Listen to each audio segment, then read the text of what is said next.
So let's have a look at the different heating systems and heating controls that are in many of your organisations, and have a look at if there is any quick things that you can do on those kind of to make savings. So first of all, what do we mean by a heat distribution system? Well, it's the system that delivers the heat from the source to the point of use. Very often it's a wet system, a water circuit with radiators on it. It could be air source heat pumps or HVAC systems, the like of what we've got here. And looking at the distribution system often offers good potential for savings. And controls is one of the best ways of achieving low cost savings. So what kind of typical controls will you see in your businesses? First one, the most basic one, is just a simple time clock, switching on and off your heating. I worked with a logistics and transport type business a few years ago. They didn't have even time clocks on their heating systems. They were just relying on manual on and off. And in that case, they put simple controls into their depots, and they saved £80,000 in the first year. So it's amazing how much sometimes there is waste when nobody's looking at these things. It was a fairly large business, but it was still a significant saving that we found for them. Usually you'll also have some kind of system thermostat. In a very small business, there might be just one thermostat. Larger business with many rooms, we might have different thermostats in different zones or zone controls. We might have localized thermostats as well on each radiator. So they're known as thermostatic radiator valves, or TRVs. And there's interesting things happening with these now. You've got the standard one on the right hand side, which is just settable at 1, 2 or 3. Does anyone know what those 1, 2, 3, 4, 5 actually mean in temperature, in degrees C? No? The star is usually 14 degrees and the top one is usually 28. So it's just for the people at the back. Inside, if you look inside of it, there's a gradient with the numbers on it for you. Some of them have it, some of them don't. But yeah, so star at the bottom end of the scale is for frost protection. It's 14 degrees. Normally you just back it right off to that. It's doing no, not really heating, it's just providing frost protection. And 5, as a gentleman added, said was 28 degrees. And where you should probably be setting your TRVs is on number 2 or number 3. We'll get on to how user controls and how you interact with colleagues on these controls a little bit later. You're starting to get digital control for individual TRVs being available now. I think this is a picture of one of the Honeywell ones. So there's a little wireless connector back to your main controller, which is able to control the temperatures of different radiators at different times of day. And you're starting to get little thermostat controls which are connected to the internet, so you can set heating controls over your smartphone as well. So it's ever changing. There's always things improving on the control sides, but look out for some of these. So what are some quick tips for improving your heating system? Well, actually, it's amazing how many buildings could save a bit of money by switching the heating off early. Many businesses set the heating to go off at the time when most people will leave the building, so 6 p.m. or 5 p.m. or whatever is relevant to your organisation. But in fact, there's this great lag and this great lag between the time when you switch off the heating and the temperature dropping in most buildings. It depends a lot on the type of building you're in. But if you switch off an hour or even 2 hours before the finish time in some buildings, then you can save that heat from being used. So try moving your switch off time back an hour and see if it works for your organisation and your building. The people and the IT will continue to maintain the building temperature from the mid-afternoon period onward. Another one that's maybe good for some people and not for others, hot desking. Could you just heat a smaller area of your building? Do you need to heat all of it all of the time? We've moved to hot desking in our office, and some people love it and some people hate it. But it can be very effective. Actually, some of the universities have gone really big on this kind of space management and hot desking aspect recently, and it's one of the most important ways that they can control their space heating costs and their energy costs. Make sure colleagues understand controls. This is a really tricky one, isn't it? Hands up who thinks that if you turn the thermostat up 5 degrees, it'll heat the room up faster. Anyone going to admit to that? It shouldn't do at all. Putting the thermostat up is a common response to it's a bit cold, let's jam the thermostat right up. But in fact, you should just adjust it up 1 degree if you're wanting it slightly warmer. So there's a whole thing that comes in with who's got control and who's allowed to change the settings of the heating system. You might want to think about that within your organisation. In some places, it's not unknown for thermostats just to be dummies on the wall. In fact, they're not connected to anything. And people just like something to twiddle, and the people who have to look after the systems get less complaints if there's a dummy one there. It keeps people happy. They feel they're doing something. Other places, people fit tamper-proof controls, so it might be a TRV, the like of the ones in the previous slide, but you can't actually change it. It's been set at a particular temperature. That's another approach you might want to think about. Or you might just want to have a paper system, a little record of what the heating system should be set at, and if it's changed from that, who's changed it. So it's a lot down to the particular situation and size of your business as to what's appropriate. There's the old chestnut about a 1 degree increase in heating set point and your thermostat costs you about an extra 8% on your heating bill. So you can see that it can be quite important. If you're 2, 3, 4, 5 degrees hotter than you should be, it could be a really big chunk of excess that you're paying for. So back to a little on the types of controller that you get. We mentioned that a time clock is one way of controlling heating systems, just with a start and a finish time each day. That is the most basic type, and really any decent heating system is going to have a minimum, a 7-day timer, where you can set the individual days of the week to suit your organisation. You may have to, in a 7-day timer, set it to come on earlier on a Monday morning. The building's cooled through the weekend and it will need longer time to start on Monday morning. So if you're doing these settings yourself, allow for that, and you'll allow for less complaints and hassle for you that way. Another type of controller is what's called an optimized heating controller, and that takes out this issue that I've just mentioned about when do you need to start to get the right temperature at the start of the working day. So the way an optimized heating controller works is it uses 2 sensors, one for the inside temperature and one for the outside temperature. And on a cold day, it will start earlier, and on a warm day, it will start later. So with optimized heating control, you're really only heating the building for the bit that you need, and that's going to obviously cost you less. So we've looked at both the start of the day via optimized control and possibly dragging back the finish point as well. And if you do both these things, then you might be able to make good progress on your heating costs. So some other tips for improving your heating systems, just general tips. We have lots of pipework. Very often it's wet systems running around SMEs and small organisations. If you go into the plant room or the room where even the cupboard sometimes where the boiler is located, if it's warm in there, if it's really hot in there, then that's usually just wasted energy.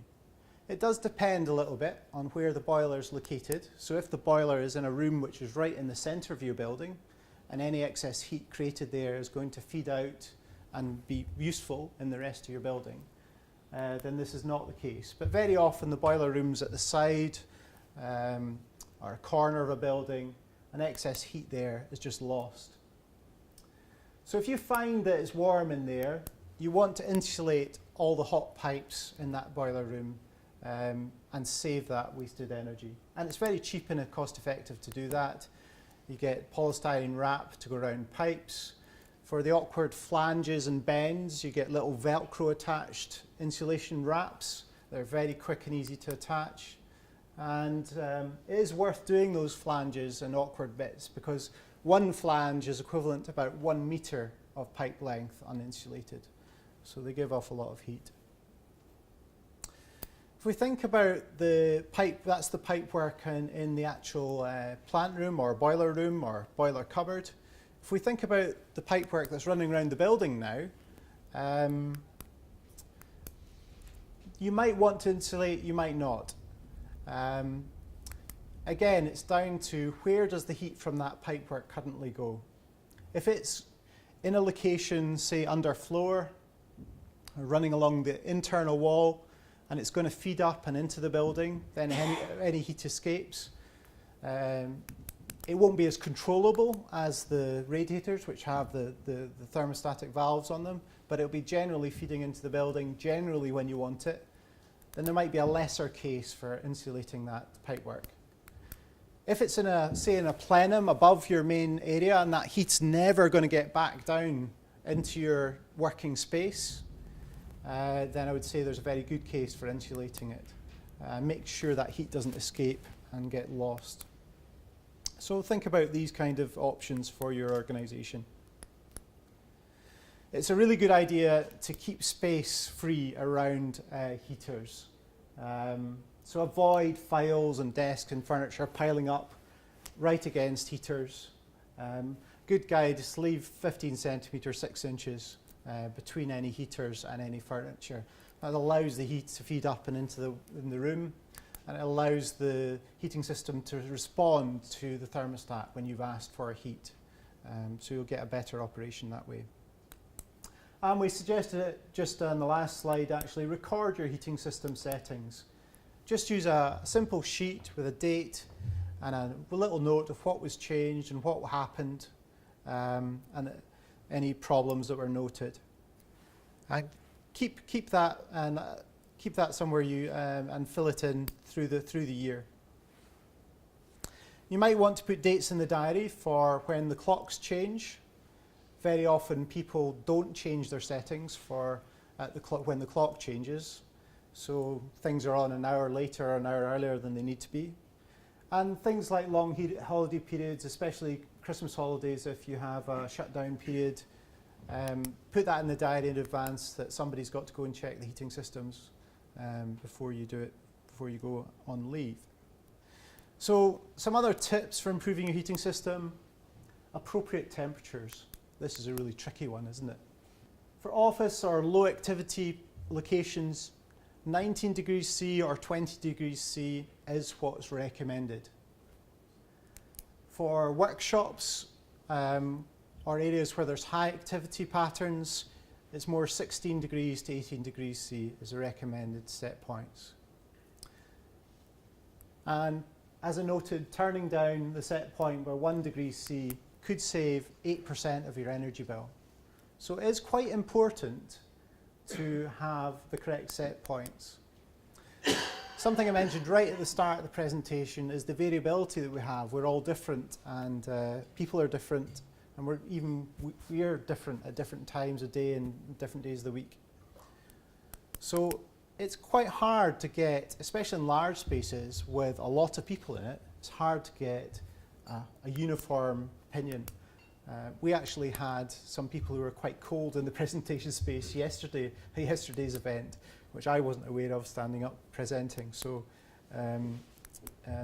sometimes people aren't aware of how other people are feeling.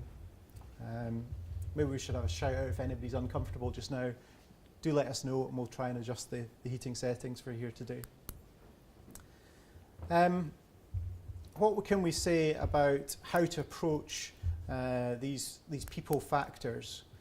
I would possibly say try to stick to something close to this, but there's a certain point at which you don't want to fight battles with people in your organisation too much, and you don't want to cause discomfort, you don't want to cause ill feeling. You must provide an environment that's comfortable for everybody to work in, But if you are going above these figures, then you are wasting a significant amount of energy, and you'll have to think carefully about how you can interact with your colleagues to do that.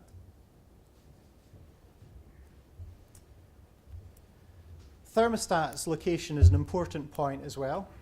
It's quite common to see thermostats on a wall close to an open window, close to a window where the sun shines in.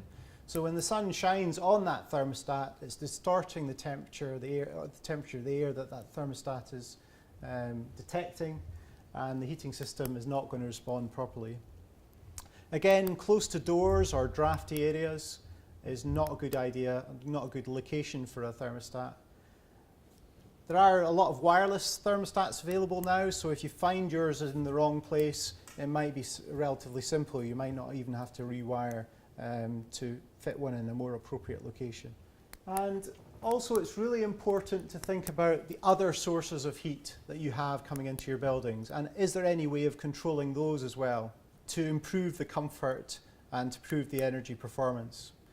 So if we think about shops and retail, there's really quite large heat gains coming from display lighting, and the lighting needs to be a really good quality to show off the goods for the customers, and from refrigeration for food outlets. So what can you do there? Well, you should be thinking about the efficiency of the lighting and the efficiency of the refrigeration kit. Can we improve those in order to work better with our heating system and reduce costs as well? So in offices, we've already mentioned that occupants and electrical equipment provide a huge load, a huge heat input to the building.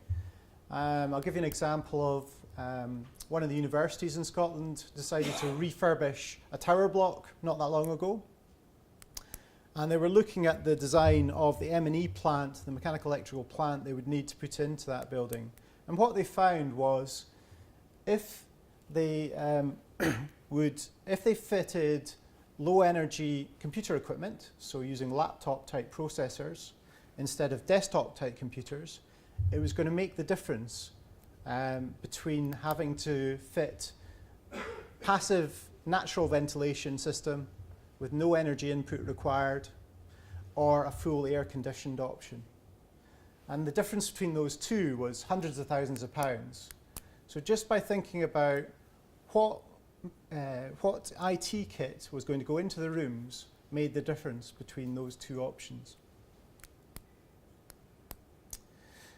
In factories, we've got a lot of heat gains from cooking, welding, processing, things like that.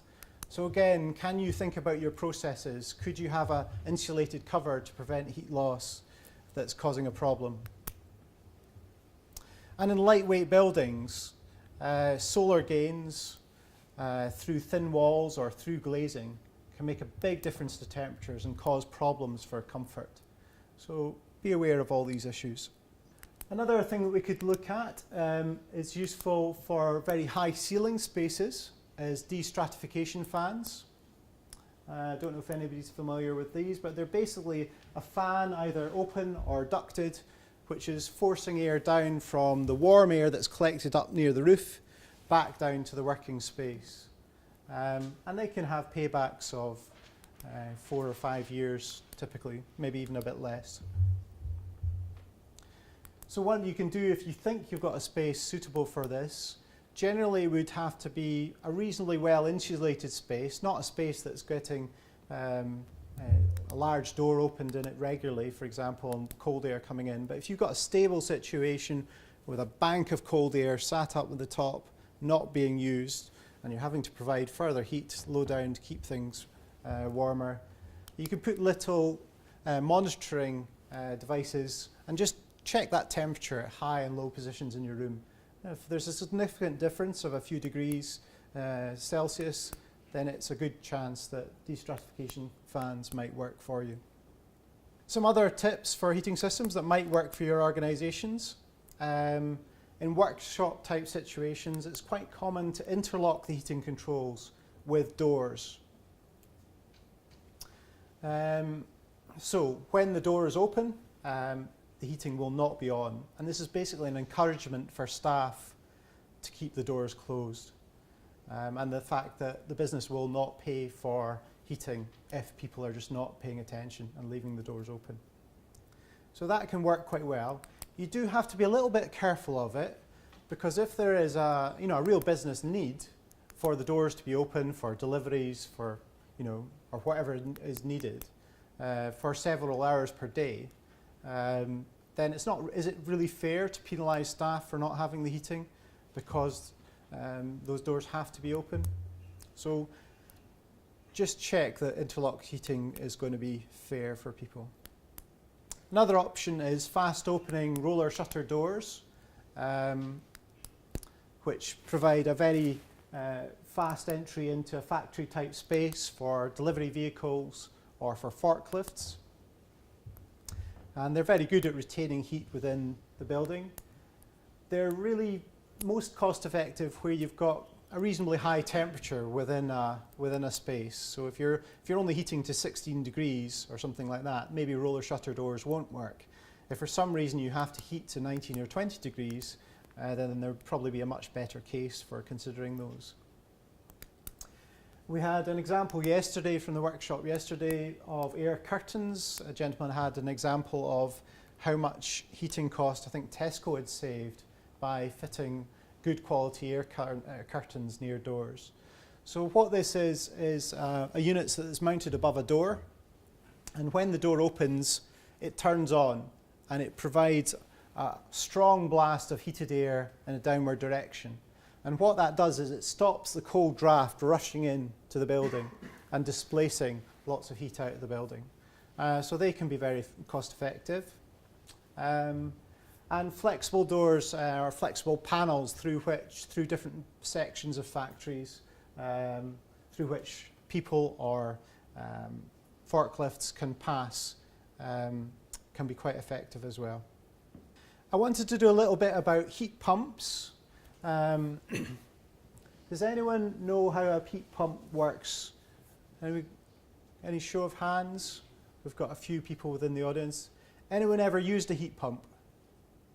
We've got a few people. In fact, you all have, because you've all got a fridge in your houses. I think most of you have a fridge in your houses. But a fridge is a heat pump. So how do heat pumps work? Well, they don't try to create heat, which is very energy intensive. They move heat instead. And what they do is move heat from a colder place to a hotter place. And that's what your fridge is doing. Your fridge is moving heat out from the interior of the fridge into your kitchen. And that's what provides the cool environment for storing your food. So why would this be a good idea? Well, for every 1 kilowatt hour of electricity you put into a heat pump, for air source heat pumps, the coefficient of performance is about 2 to 3 in real life. So that means you get 2 to 3 units of heat coming out for every unit in. They do operate on electricity, which is a fairly high-priced fuel, so you have to bring that into the calculations. It's more expensive fuel than gas is, but it's a much more efficient way of using that electricity to provide heat. And if we think about the air conditioning system we've got in here, we've got big ducts running around above the plenum space, above the building here. Into that might be gas-fired heating. There might be direct gas-fired air heating into that. There might be an air source heat pump, which does both heating and cooling up there as well. So they're in many places. You also get ground source heat pumps, where you have the collector for the heat is actually a loop or a borehole, which is set into the ground. That brings in water at, say, 8 degrees from year round, even when it's cold outside, even when it's frosty. A couple of meters down underground will still be 8 or 10 degrees. And then the heat pump is used to boost that 8 or 10 degrees up to a working temperature that's useful for you. So if you've got underfloor heating, that could be as low as 35 degrees. You might have to boost it up to 50 degrees if you want to put it into standard radiators. Air source heat pumps look a little bit like the unit on the right, look a bit like an external air conditioning unit. So the collector is collecting heat from just air outside, and then it's boosting the temperature and supplying it into either hot water or air on the inside of your building. So for other warm air distribution systems, you might have this full HVAC system, heating, ventilation, air conditioning system that we've got here. You might have gas boiler or air source heat pump. It's worth knowing that some HVAC systems can be adapted to make use of what's free cooling, called free cooling. So that is, we don't need to provide air conditioning into a room when it's already cold outside. And it might seem nonsensical that this is not part of every heating system, but you'd be surprised at the number of systems out there that actually don't use, say when it's 4 or 5 degrees outside, don't use the cold air coming in to provide that cooling effect if it's needed. You can also use, for certain HVAC systems, you can use excess heat within your building and move it somewhere else. So for example, if you had a server room with a lot of excess heat being produced, could you take that heat and move it within the building to where it's needed?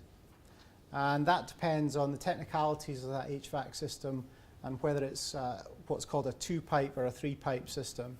But we won't go into that in detail today. Consult a specialist if you want to understand these kind of questions. Another thing just to keep an eye on and to ask your heating engineer or heating consultant about is circulation pumps. They're using a lot of electricity to circulate, and fans to circulate air around your building.